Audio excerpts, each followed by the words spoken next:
I'm C. Díaz. I'm Andres Sanchez, and welcome to a virtual workshop conducted by ENTRE, a film center and regional archive based out of the Rio Grande Valley in South Texas. ENTRE's offerings will be kind of dispersed throughout the year, but since we can't really be gathering in person too much during this time with COVID, we are going to be having a series of these workshops as offerings to our community. So in today's workshop, we're going to be going over direct animation. Direct animation is a cameraless filmmaking technique where you use markers, paints, and other sorts of tools to create images on a clear strip of film.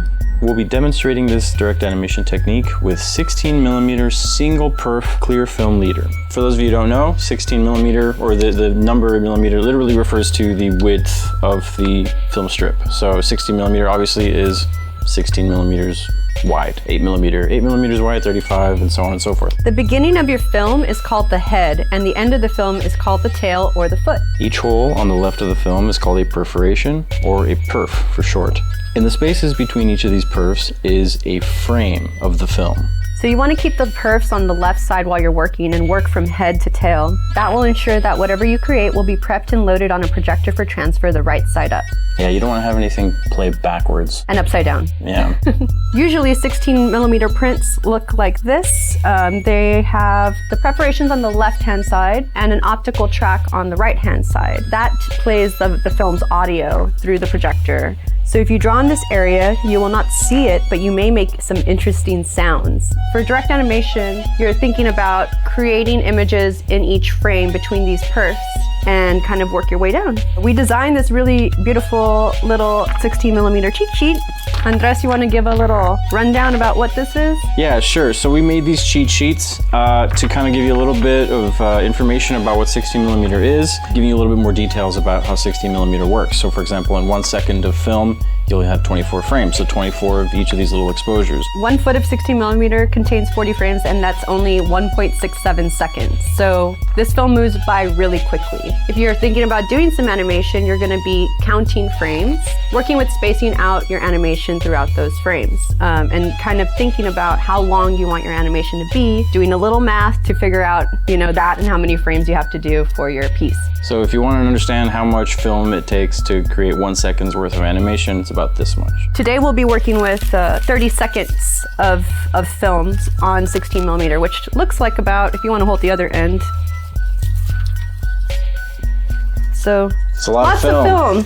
Only 30 seconds. Time is a good thing to keep in mind if you're trying to be a little bit more exacting with your animation, but also you can just have fun and do a free form and just see what comes out in those 30 seconds. Now, when you're working with your rolls of film, be sure to avoid a big old mess. Use a, what do you call these? I call these clothespins, but there's a technical term for it. There is. If you're in the film industry, you work a lot of production, you may know these by the name of C47. There's no official name for that, or no official reason why that name exists, but it is universally almost agreed upon in at least American or Western film sets that these are called C47s. Anyway, you can use one of these clothespins to hold your film in place so that it doesn't go freak out on you while you work on. Yeah, you want to keep it kind of manageable because it will go down the floor and stuff like that. You don't want to get any dust or dirt like on the film. You can always wipe it off, and you can just use regular rubbing alcohol to clean off any sort of scratches or anything like that. That helps clean off the film strip, and it dries really quickly. So that's something good to have. So yeah, let's get started. As we had discussed earlier, the start of the film is the head, the end is the tail. So when you're working on your direct animation, you're going to want to work from head to tail. Perfs always facing towards you. You don't want to plan too much for the first 1 or 2 frames because those usually have to be spliced onto leader or in conjunction with other film strips. Let's talk about some of the tools you can use for painting and drawing onto this clear film strip leader. We've got some Sharpies. You want permanent colorful markers, nothing that can be washed off with water. Nail polish. You can use nail polish on your film. I personally like the ones with glitter in it. Glitter is more fun as shapes on film. We also have some India inks. These are really translucent, so you can use these on the film as like a coat or multiple coats and still have light shine through it. And we got some acrylic paint as well. Acrylic is really good also to use, but you want to kind of water it down and not layer it on too thick because then it will become too opaque and you can't see it. Now, for those types of tools, you want to use brushes, like paint brushes. We've got toothbrushes, which are really cool and fun to use. Nice and sparkly particle effect Yeah, things. little spray action. We've got some sponges. Those are really fun. Also brought these stamps from home. If you have any stamps with like tiny little baby letters. So now we're gonna get started on making our films, and I just want to mention that we're gonna be painting, making a little bit of a mess, so it's good that if you have some sort of like paper, a white sheet of paper is really nice because you can put it under the film, and it kind of gives you a better way to look and see what you're actually putting onto the film, and instead of it being on a darker surface. You definitely want something lighter. So what I normally would do is take the piece of paper and tape it down. I use a little bit of masking tape, just on sides so it just stays in place. And then I like to take my film strip and tape it on top of the paper, just a little bit at the head, and a little bit at the end, so that way it doesn't move while I'm working. And now you have your canvas set up and you're ready to go. So I'm painting my first layer, and I decided to try making a darker background that I'm going to eventually demonstrate other types of techniques that work with painting.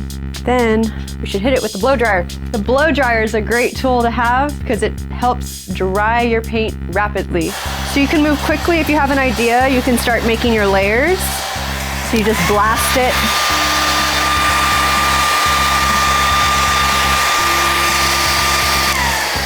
You can see there's a little bit now more opaqueness, and I'm just going to continue working on top of that. All right, so for my first move, I'm gonna use a toothbrush. Get a little bit of red in there. Use your finger, pull the bristles back. You got a nice little particle effect going on your film. I don't want to put too much because I want to add more layers to it, but this is a nice little textural effect that I'll probably keep going throughout the rest of the strip. What I like to do when I'm working with animated techniques, because when you do animation, it's like on ones and twos or something like that, right? Yeah. So you do every 2 to 5 frames, I change the direction of where it's going. You can extend it and make it a little bit longer, like every 5 to 10 frames, and that'll just be a slower movement. And a faster movement would be less frames. See them over here, then I'll try them over here. And now you have like this kind of wavy pattern that you can play with. The sponge technique leaves a lot of great texture on it because you can't really see it when you're working on it, but once it's magnified through the projector, you can see kind of like the texture of the movement of the brush strokes. So now we're gonna do a little bit of scratching action because scratching allows you to make different marks and movements in the film, also adds a little bit more texture.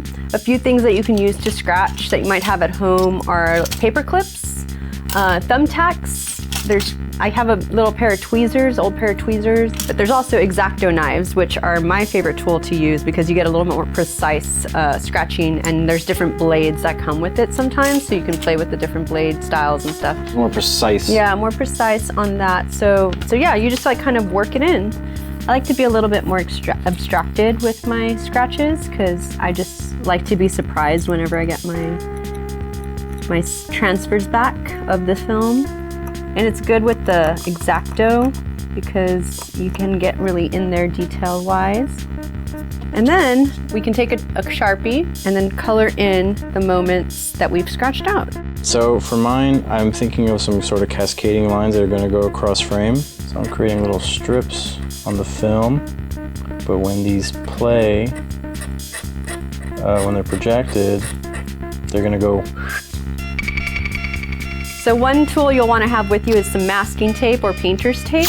Anything with like a paper base. You can use this to mask off areas of your film. So if you wanted to mask out like certain rectangular shapes or whole frames of the film, you can just tear off a piece and cut it to your liking. You can even cut it into a symbol or something if you want, and then place it just directly on your film strip. By masking, you're kind of creating like this negative space. You're keeping the paint from bleeding into the areas where the masking tape is placed. So when your paint or your drawings dry, you'll be able to see these blank areas after you take off the tape, and then you can do whatever you want in those blank areas. whether that's its own little animation within those areas or another color or whatever you want. So what I'm gonna do is I'm gonna take a big piece of masking tape, and usually I like to kind of place it down, and then I'll cut like my strips the way I want them. Like if I want like little lines, I'll just take that with my X-Acto knife, and it can cut out little, cut out little lines like this, you know, and then put them down. Yeah. On your, I'll do some sort of crisscross action, I think. Wow.